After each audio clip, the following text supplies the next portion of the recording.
Wat sal ware verandering bring in ons land? En wat is die kerk se taak om met die verandering te help? Ons land het gevorder sedert 1994. Daar is meer huise, meer sosiale sekerheid, meer huise het elektrisiteit en water, en minder mense leef in volslae armoede. Maar ons leef nog in 'n verdeelde samelewing, en daar is baie dinge wat nog moet verbeter.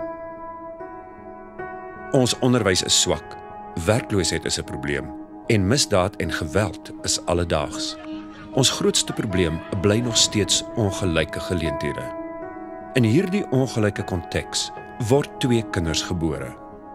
By bevrugting het al 2 kinders se gene oorvloedige potensiaal. Maar teen die tyd dat hierdie 2 kinders al eerste asemteug neem, is daar reeds 'n kritieke grondslag gelê wat baie moeilik is om te verander. Net 16 dae na bevrugting ontwikkel die neurale plaat. Dit vorm die basis van die baba se brein en rugmurg.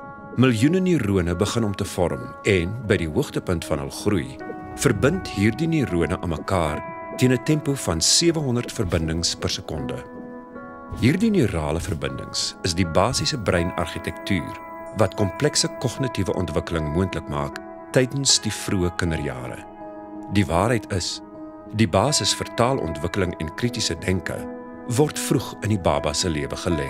Hierdie gesofistikeerde platform is verantwoordelik vir die toekomstige groei en ontwikkeling van die baba.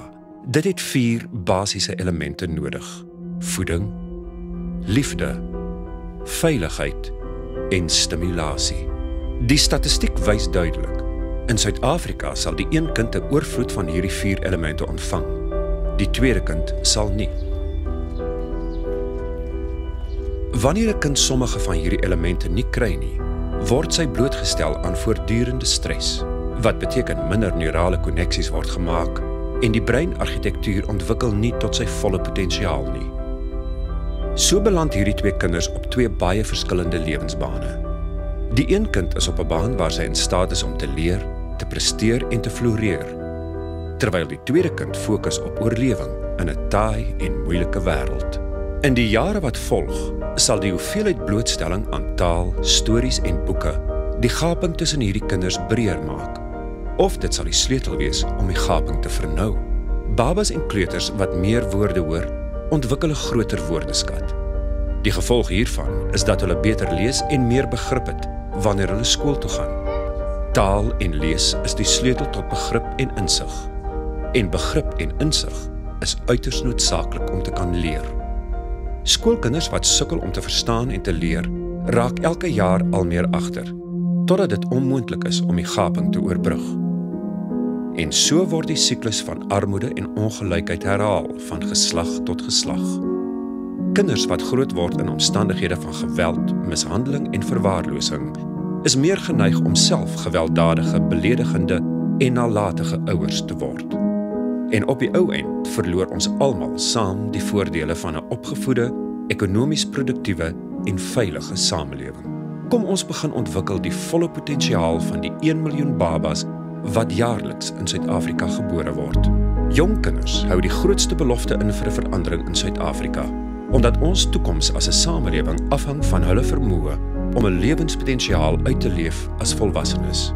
Meer as die helfte van ons kinders word groot in 'n toestand van armoede en sosiale verwaarlosing. Dit is onaanvaarbaar, maar dit is ook 'n ongelooflike geleentheid om ons toekoms te hervorm, as ons hierdie jong kinders se huidige omstandighede sal verander. Wat kan ons as kerk doen om hierdie verandering teweeg te bring? Dit gaan nie net oor geld en dienste nie, maar veral oor hoe menseverhouding lyk in ons samelewing. Dit is nie maklik nie. Ons het verskillende kulture, waardes, agtergronde en belange en ons ken mekaar nie. Maar een ding bind ons almal saam en dit is 'n gemeenskaplike begeerte om vir ons kinders 'n beter lewe te gee in Suid-Afrika. Dink aan die potensiaal van wat kan gebeur as elkeen van ons 'n manier vind om net een kind te omarm wat in armoede vasgevang is. Om daar te wees vir hulle en hul ouers in klein en praktiese maniere, soos om 'n moeder by te staan en te mentor tydens swangerskap, deur te sorg dat 'n paar boeke en speelgoed in die huis van 'n jong baba is, deur die vertel van stories en die lees van 'n boek by 'n groep kinders elke week, of om kinders bloot te stel aan nuwe ervarings, soos om die see te sien of die dieretuin te besoek vir die eerste keer. Die Amerikaanse sielkundige Anne Maston het probeer verstaan waarom sommige kinders daarin slaag om te floreer, ten spyte van hul armoede. Haar gevolgtrekkings beskryf 'n eenvoudige, alledaagse antwoord wat terselfdertyd ongelooflik kragtig en hoopvol is. Langtermynstudies reg oor die wêreld toon herhaaldelik dat wat nodig is 'n liefdevolle ouer of versorger, 'n ander volwassene wat omgee en die kind bystaan, en geleenthede vir die kind, al is dit klein, beskeie geleenthede, op kritieke tye in die kind se lewe. Sy noem dit die ordinary magic, wat 'n kind se toekoms kan verander. Wat sal ware veranderinge bring in ons land? Ja, onderwys en werksgeleenthede sal dinge verander. Maar hoe kom ons daar? Ons moet belê in ons jong kinders. As kerk sal ons hulle moet insluit en omarm in ons kring van versorging en ondersteuning. As ons intree wanneer dit die meeste saak maak, kan ons 'n kind se lewe verander. En uiteindelik, so ook die verhaal van ons land. Wie sal ware veranderinge bring in die land? Ons sal, elkeen van ons. Dit is waarvoor ons geroep is. En dit is hoe die koninkryk van God kom. Ons nooi jul gemeente uit om 'n vennootskap te sluit met die diensgroep Diakonia van die NG Kerk en die VG Kerk in die Wes-Kaap.